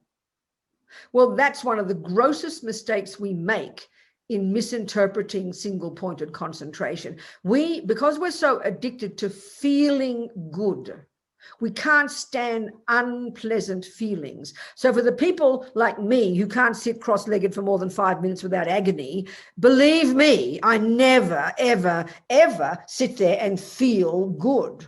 But people who feel good when they sit and cross-legged with their eyes closed, they will get out of their meditation and say, oh, I had a really lovely meditation. You didn't, you just felt good. That is not the criterion of success. That's just like a child, an infant. Because why? Because we're so addicted to good feelings. We're so desperate to have pleasant feelings. And that's one of the grossest mistakes we make about just ordinary meditation, that it's to make you feel good, or to make the pain go away, or to make the thoughts go away, or it's like an alternative to a pill. We have all these very deep very deep assumptions in the modern world, and these are so grossly mistaken. So what I'm getting at here is, if you mistake feeling good for concentration, you're completely mistaken. It's just the cause of ignorance. You just get more stupid. There's no benefit whatsoever. It's good to feel good, but don't think that doing single-pointed concentration is a method to feel good. Yoga has wonderful relaxation exercises, and we do need to feel good. We do need to relax our crazy body. We do. But don't call it single-pointed concentration, please. That is not the method you would use if you want to relax. This is one of the major misconceptions. We think it's about relaxing. It is not. It is not to feel good. It is not to relax. It's not to make the thoughts go away. And it's not an alternative to a pill. It's in fact an incredibly rigorous technique that demands incredible effort. I remember always I talk about Venerable Robina, that wonderful Swiss monk who's lived in the States for a long time. He's been a monk around the same time as me. We met the Lamas about the same time, I think, but he went straight to meditation. He's amazing, when he first met Lama Yeshe. So I interviewed him in 1995, I think it was, in Mandala magazine, and about his 2-year retreat at Urselling, this wonderful place up in the Sierra Nevada, out a couple of hours away from Granada, somewhere in Spain.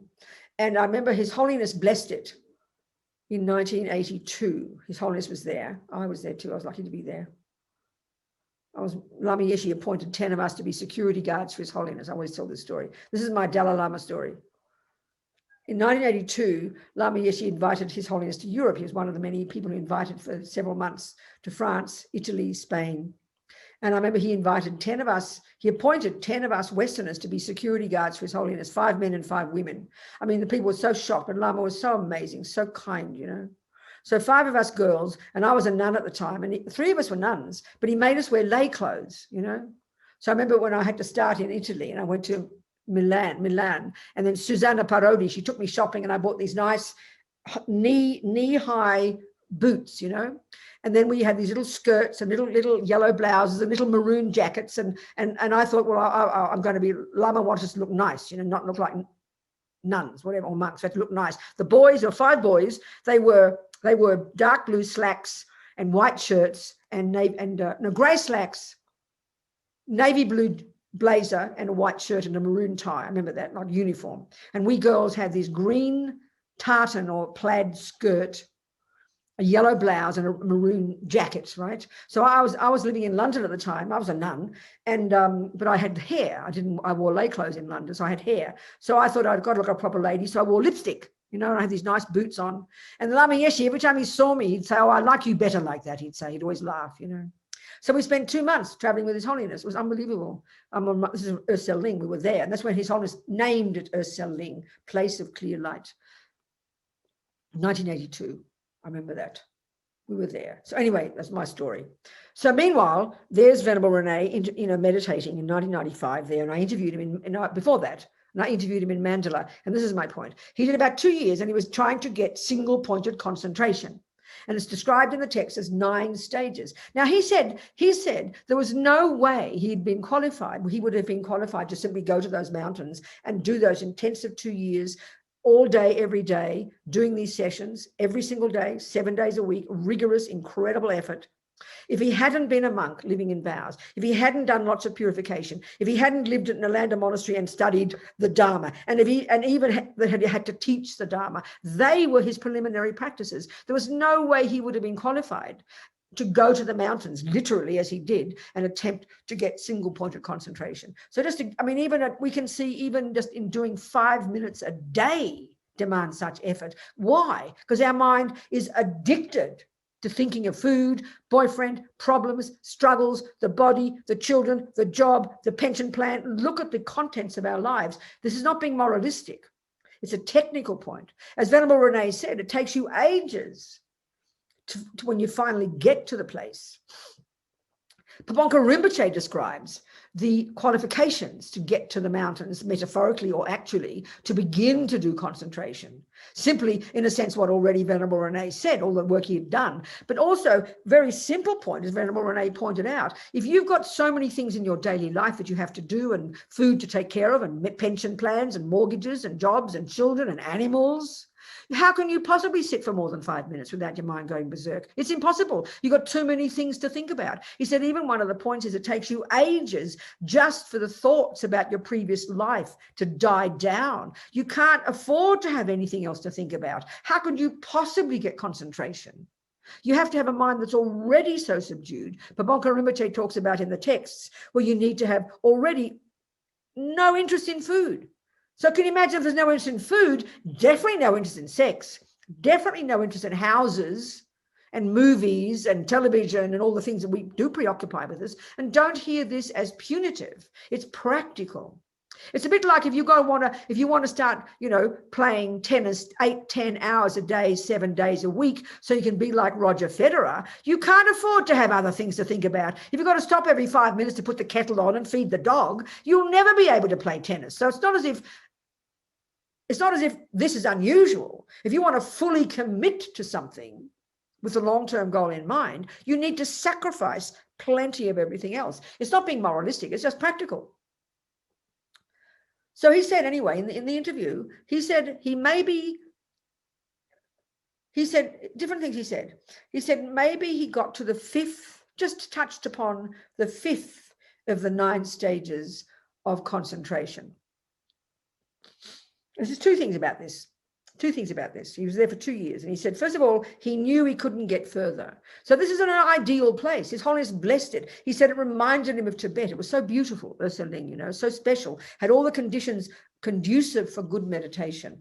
But he said, when your mind's getting more subtle, Rene said, that, your mind gets so sensitive. This is what happens when you die. And that's why at the time of death, it's incredibly important to make the conditions so quiet, so special. The tiniest sound can be beyond distressing because at death, your mind is getting more subtle. Well, the same in meditation. He said even the slightest shift in the wind can distress the mind. So he said he knew he couldn't get past the 5th of the 9 stages doing concentration there. But the other point I'm getting to, which is getting me to Lama Yeshe, is that when your mind gets more subtle, which means when your mind get less conceptual, less berserk, and therefore the sensory consciousness is getting less as well, and you're getting to a subtler level of your own mind. Remember, we have no techniques like this in the world, nothing like this. We don't even posit such states of mind. When your mind is getting more subtle, and because you're subduing, even to some degree, your delusions, your conceptuality, and because you're subduing your sensory consciousness, you just, this is in the text as well, and Lama Yeshe talks about this, you just naturally experience incredible joy, happiness, pleasure. Please hear these words literally. Don't hear it as religion. Don't hear it as naughty, like, oh, it sounds a bit naughty, pleasure, It's the natural state of the mind. And this is something very moving and powerful when we can start to understand the Buddhist view about the mind, how it is when the degree to which our mind is not conceptual and certainly not deluded, and the degree to which we lessen our senses, this is a big surprise to us, then that to that degree when we're conscious is the degree of our joy, our bliss. In fact, that's the natural state of a mind that's gone beyond delusions. And this is where, if we look in the middle scope and we listen to Buddha telling us that the best way to get happy is to give up attachment, it sounds so depressing to us because as Lama Yeshe says, Lama Zopa says, when we hear that Buddha says to get happy, you've got to give up attachment because we don't understand attachment. And this is my crucial point to get to here, because we can't distinguish between attachment and pleasure. And they're literally different states of mind, which I'll describe. Because we conflate them, then when we hear Buddha say, you've got to give up attachment, we hear it as kind of judgment. And as Lama Zopa says, we think, oh, I've got to give up my happiness. I've got to give up my heart. Because we don't understand what Buddha means by these things. He's got a different definition. So this is what Rene's point, this other point, He said he touched upon the 5th of the 9 stages, and he said something like this. He said there was no question that the joy, I forget the words he used, that my mind experienced in that state of meditation was so superior to any joy I'd ever experienced through my senses. This is pretty shocking, isn't it? And this is Buddha's entire point. That we, even before we get to realize emptiness, you can't conceive of the natural potential of your own mind simply when it's to some degree subdued without the delusions and the other concepts going berserk. It's the natural state of our mind. And we taste that in single point of concentration. This is, I'm going to read you from Lama. So basically, you know, back in middle school, in the middle scope, high school, basically where we're trying to give up attachment and the other delusions, not so we can suffer. No, it's so we can get happy. Buddha's whole point is to get happy. We can't hear this. It seems so simple. It sounds like you've got to be miserable, you know, we're so ridiculous. So basically, we think happiness, pleasant feelings, I'm going to go into this in a minute, pleasant feelings, happiness, we think that's what we get when we get what attachment wants. That's samsara, Buddha says, a complete misconception. No, honey children, no, baby, no. Happiness, pleasant feelings is what you will get when you have given up attachment. So you taste that in single point of concentration. Okay, until you use that to realize emptiness, you're going to lose it. Buddha would say we've had single pointed concentration in countless lifetimes, but we've never used that subtle state of mind to cut the root delusion and realize emptiness. So we keep falling down again, you know, that's the tragedy. Listen, there's so much more to talk about, and it's 10:35 from my time, 12:35. We've got 25 minutes. I think you should ask some questions, and then we'll carry on next week.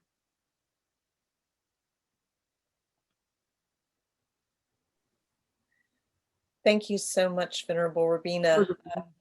Alvarez has a question. Good. He says, Venerable Robina mentioned dependent arising has 3 levels, gross, subtle, and most subtle.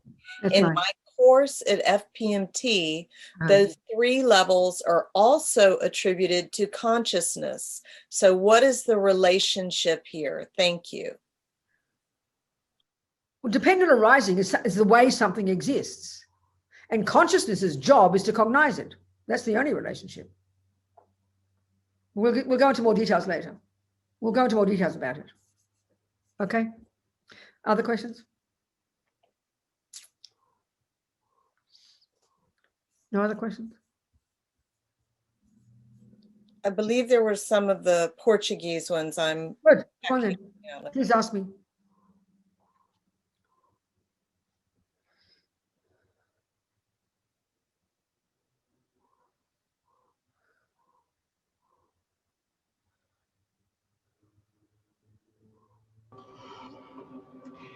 No, sorry, Rebecca. I just wanted to say that if someone have to ask questions in Portuguese, I can help translating them for Venerable Robina. There's no questions, everybody.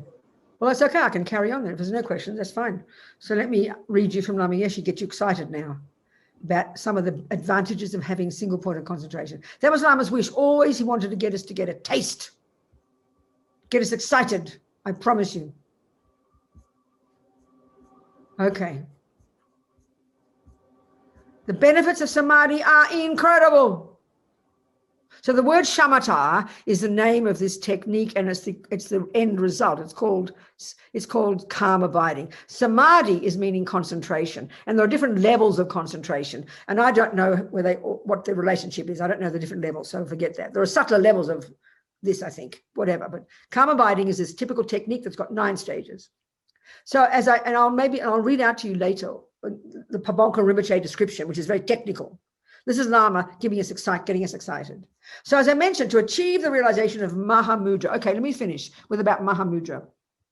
Mahamudra is this Sanskrit word that literally means great seal. I don't know who came up with this term. I don't know. The text that this is a commentary on is the Panchen Lama, the first Panchen Lama, I think in the 17th century or something. And this was a secret technique. It was the most advanced technique, and it was given secretly. And then eventually Panchen Lama wrote it down as a text, and this book of Lamas is a commentary on it. But basically, it's a method for realizing emptiness. So the whole thing is simply these two modes of meditation: concentration, and then the second one, how to get insight.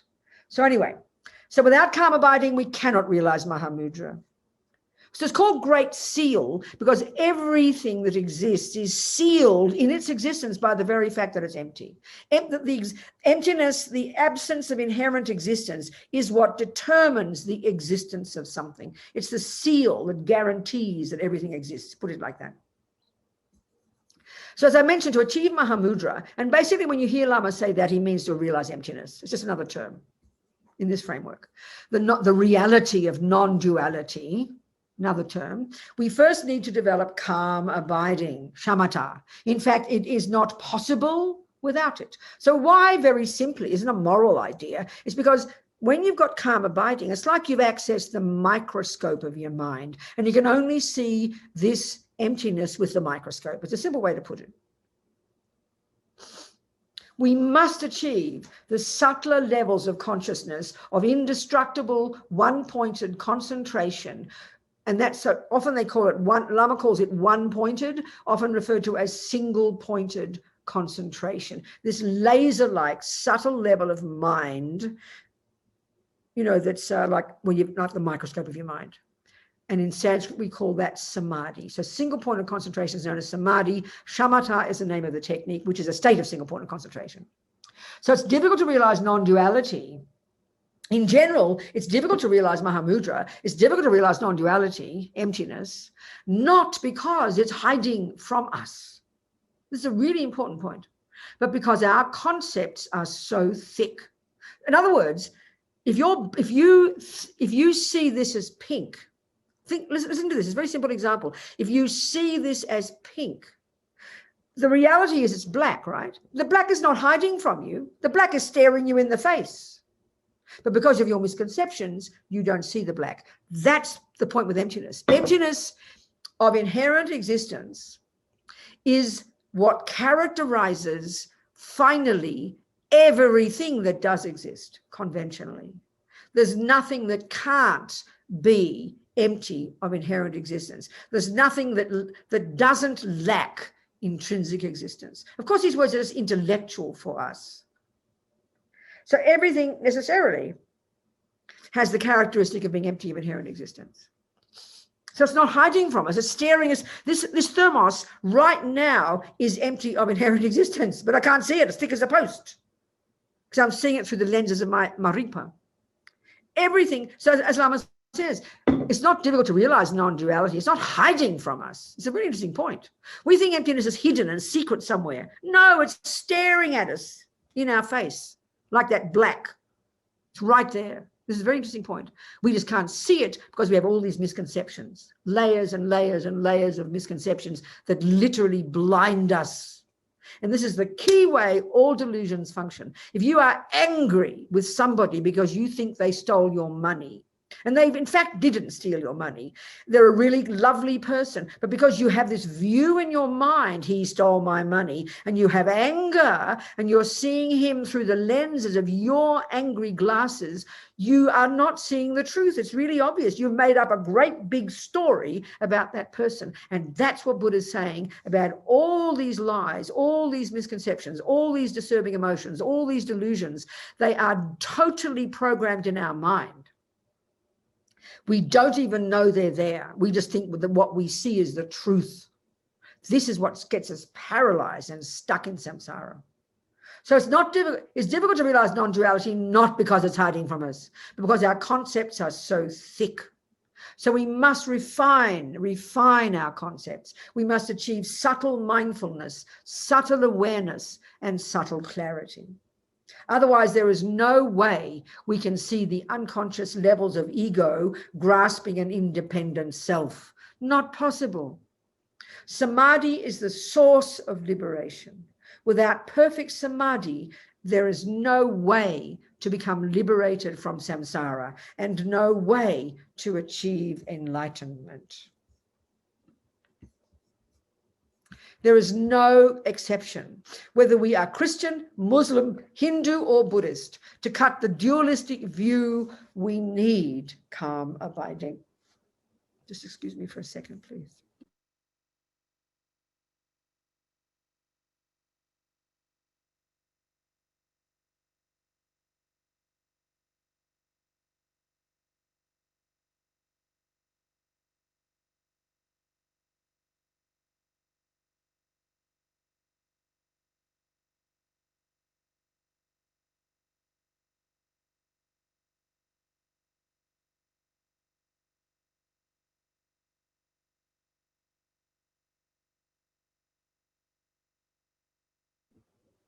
Okay, so, okay.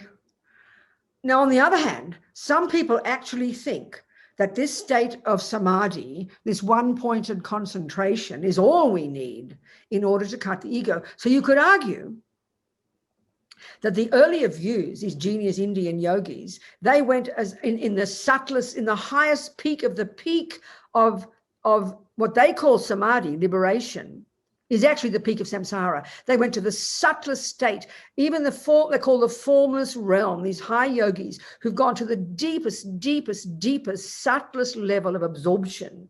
They don't even have grosser aggregates. And that for them is liberation, not for the Buddha.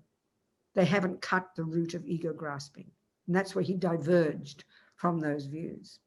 So even ordinary life, he's talking the view now, because you see, the qualities, and I'll read them to you, that you would accomplish with single point of concentration are so astonishing. You could easily confuse it with being a Buddha, easily confuse it with being liberated. It's so astonishing. The bliss is so incredible. The clarity and brilliance of your mind is so vast. If you had no bigger picture and no understanding of what you were doing, you could easily get completely seduced by that and disappear into space, you know, and lose the plot.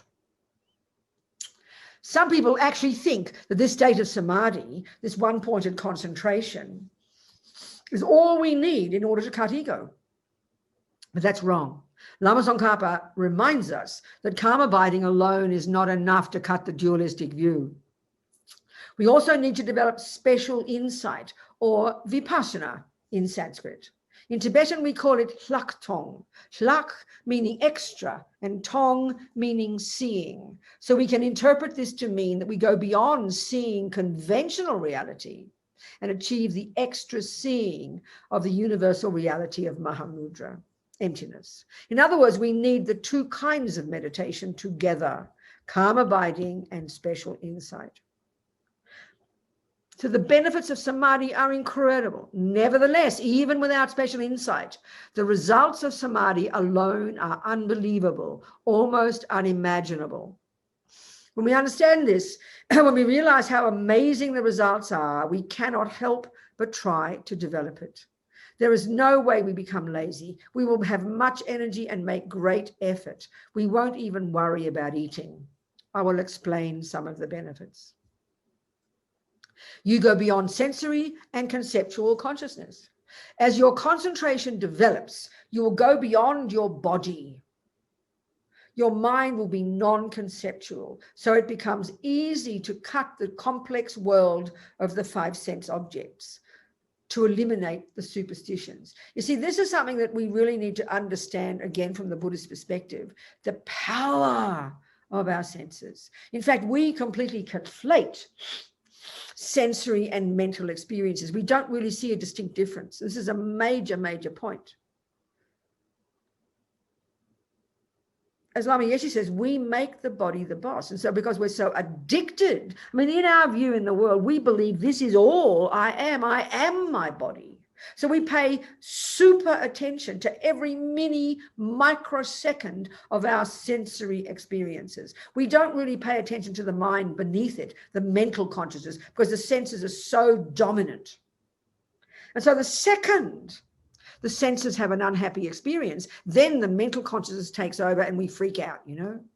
Or when the senses have a pleasant experience, the mental consciousness goes berserk. So we really have to distinguish between these two. I mean, I want to finish Lama before we finish today. But I mean, this is massively important if you really want to understand Buddhist psychology and therefore use that as the basis for knowing your own mind. Sensory and mental are fundamentally different parts of the mind. And we give enormous power. We give it over-exaggerated power to the sensory experiences.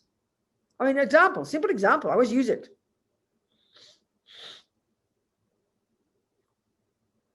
If you're looking for a boyfriend, you see a handsome guy.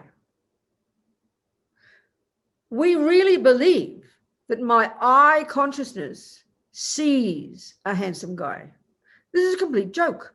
Technically speaking, you see, each part of our mind, as I said before, has its own object. Each part of our mind cognizes things very specifically, and they're all working overtime doing their own bit. So eye consciousness, ear consciousness are profoundly limited in their capacity for cognition. The objects of eye consciousness are precisely two: shape and color. And that is all it is capable of cognizing. So you've got to ask the question, which part of my mind is cognizing a handsome guy? Well, that's what happens is this. Because you've got in your mind already, you've got attachment, you're looking for the boyfriend, you're looking everywhere. These days, you don't go to parties, you just go to Tinder. I know that. You just click right or something. It's much quicker these days. I had to work so hard to find boyfriends and girlfriends. You've got to dress up and go out and seduce people. This way, you just press a button. I think it's so intelligent. And never mind that. So anyway, eye consciousness sees that shape and color. Then so then the next millisecond, and I really mean this, quicker than Google,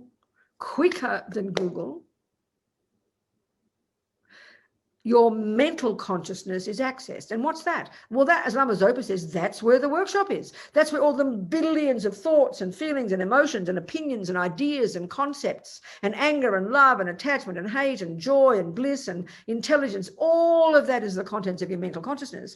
And everything we've ever seen or said or done or thought since beginningless time, and this is the Buddha's view, is in our memory bank. Nothing goes astray. Geshe Tashi in London said, it's like we're shooting a movie all day. Everything is stored there. So here I am in a millisecond seeing that shape and color based on what I'm thinking, what I want, based on my idea of what a handsome guy is, based on my own taste, my attachment. Up comes a millisecond. Up comes this view. Oh, wow, look at that handsome guy. In a millisecond. I mean, it's not your eye consciousness that does it. It's your mental consciousness that makes up a story. This alone is so profound.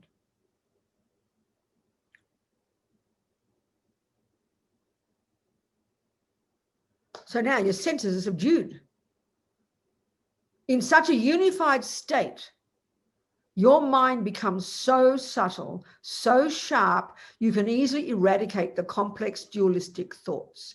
You can touch reality. This is the feature of samadhi.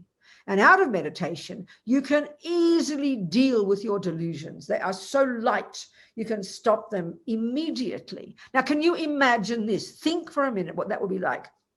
It's like right now, isn't it, that we are being dragged by this insanity in our crazy heads. And we only can hear the tip of the iceberg.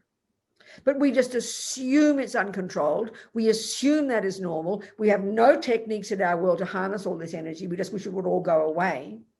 Can you imagine having effortless control over every tiny millisecond of every single thought? Effortlessly. That's the brilliance that we're capable of. Can't even imagine it. It's like inconceivable. It's like science fiction, isn't it? Next one, you experience bliss. In the subtle state of concentration, you experience bliss, ecstatic bliss, just naturally. The more concentration you have, meaning the subtler your mind, meaning the less your sensory and conceptual consciousness are not involved, the more integrated you are, and thus the more rapture, the more bliss you experience. Please hear Lama's words literally, okay? I always joke and say, I think Lama was born a hippie. He just knew all these words. God knows where he got them from. His English was completely chaotic. He had no grammar, but he just had the right words. It was like he was born a hippie. He immediately, from the beginning of meeting Western people in the mid-60s, he just knew how to talk to us. It was unbelievable. I mean, I didn't meet him until the mid-70s, but I can never get it. When I have to edit his teachings, I just can never get over it. He's so brilliant, you know. In the beginning, the bliss you experience is physical, which is the grosser level. But as your concentration deepens, as you throw off the blankets of the layers of blankets of grosser consciousness, which means both sensory and conceptuality, you have stopped perceiving the objects of the five senses. You have closed the door to superstition. Superstition is one of the words they use in Buddhist psychology for all these conceptual delusions.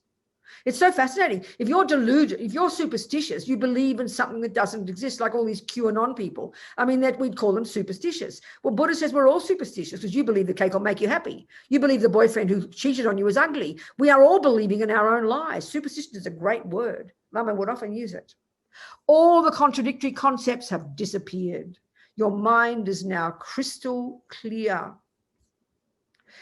as if you could count every atom.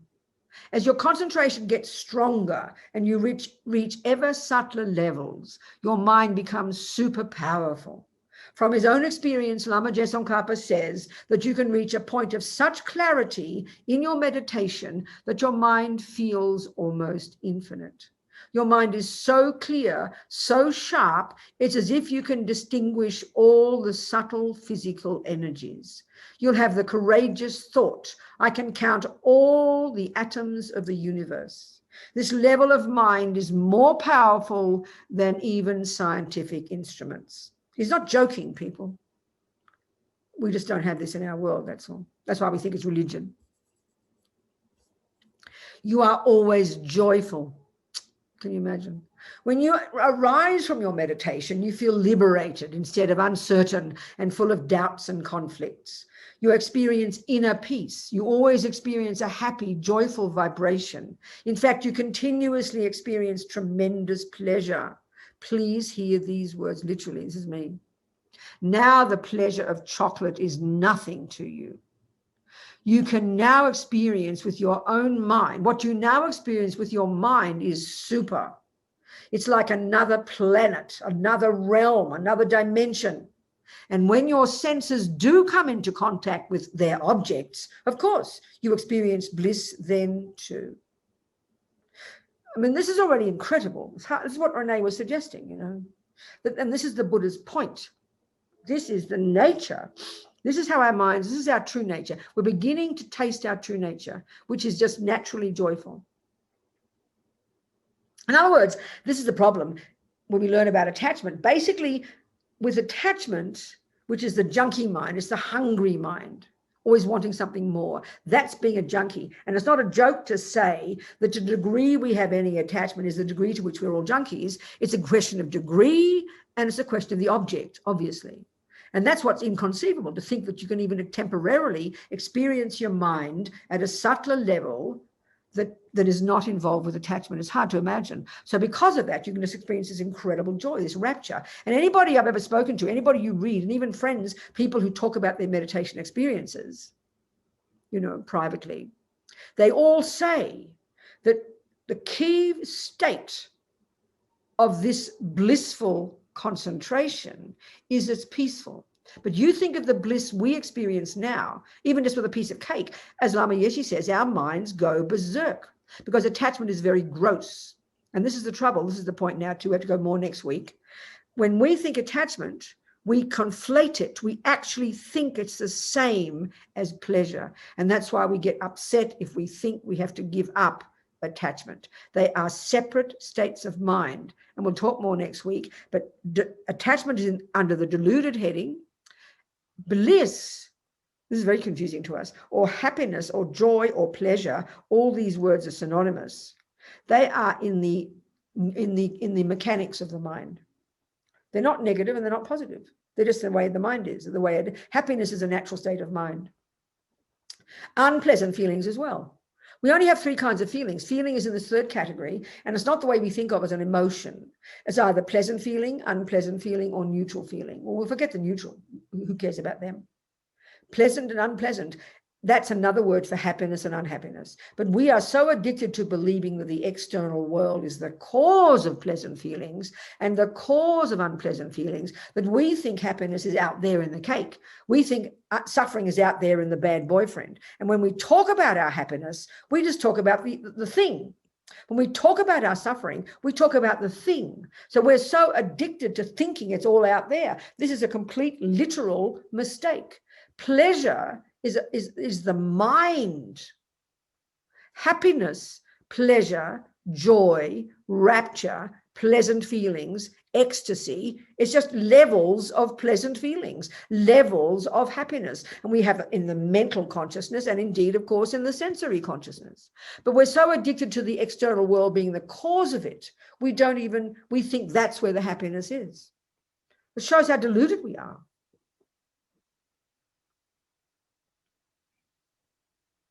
You learn this when you study Lowry.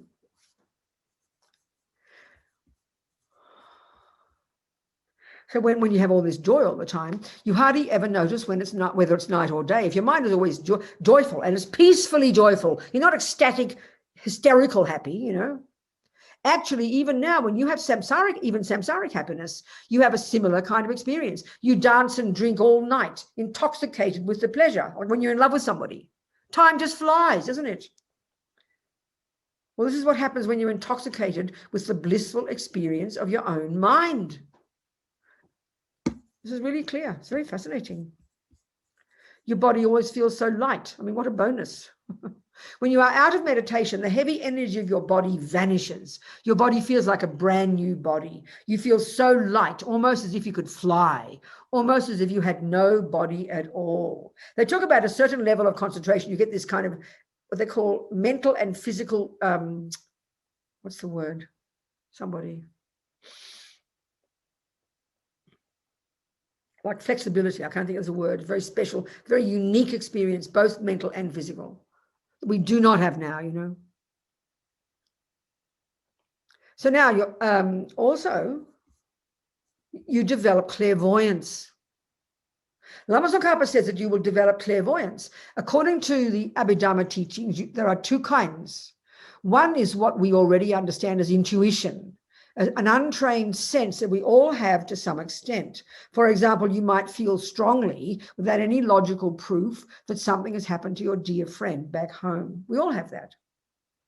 The other can be gained by training the mind in meditation, like we're discussing here. You are able to see long distances as well as other people, including their minds. At first, your experience seems a bit like a dream, but the more your concentration develops, the more clearly you can see, just as you would if you were there in person. This kind of clairvoyance is not imagining something. It is real in the present, not a fantasy.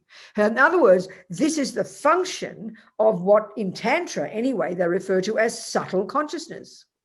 That's when every time we dream, that's our subtle consciousness. And some people have lots of clairvoyant experiences in their dreams. They see other beings, they see the past, they see the future. They can even have experiences of what they call leaving your body. You don't actually leave your body, but your mind can be somewhere else. You know, that's the capability of your subtle mind. And you begin to experience this when you get concentration, when your mind goes beyond the conceptual and beyond the sensory. Of course, and this part of your mind doesn't need a brain. That's why they can't see it. But at least with all these amazing discussions with His Holiness the last many years, lots of scientists are looking into all this now. You know, it's amazing, so amazing. And it's His Holiness has been the cause. He's so humble, he's so incredible.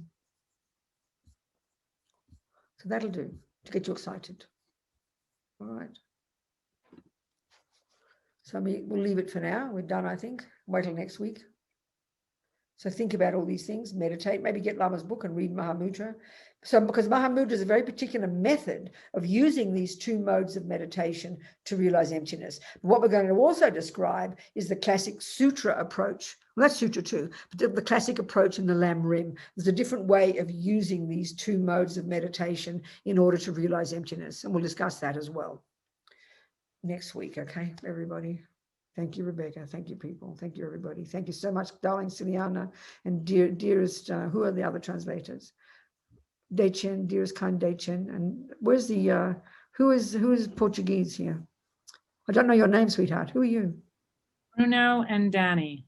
Oh, good. Thank you so much, darling. All of you. So kind, so kind, so kind. Okay, wonderful. So Jangchob Semcho Rinpoche, Ma Ke Panam Ke Guchi Ke Panyampa Me Payang Gong Ne Gong Du Pawa. So that means make bodhichitta, this amazing aspiration to only be a benefit to others, to only become a Buddha for others, unceasingly, never for 1 second, not in the mind. May it grow and grow in the hearts of all. And then we dedicate thinking all these seeds we've planted. May we nourish them from this minute forward so that they do manifest eventually, just as we motivated, in our Buddhahood. Then we'll really be able to benefit sentient beings. That's our long term, okay? And be delighted with our progress and rejoice in our goodness and be happy and try to have a happy mind. Happy not meaning when the senses feel good. Happy meaning because you're trying hard. You're making an effort. You're trying to be a virtuous person. Be happy because of that. We have to train that kind of happiness. Okay, everybody, much love. Thank you so much. Thank you, sweethearts. Thank you, Venerable Robina.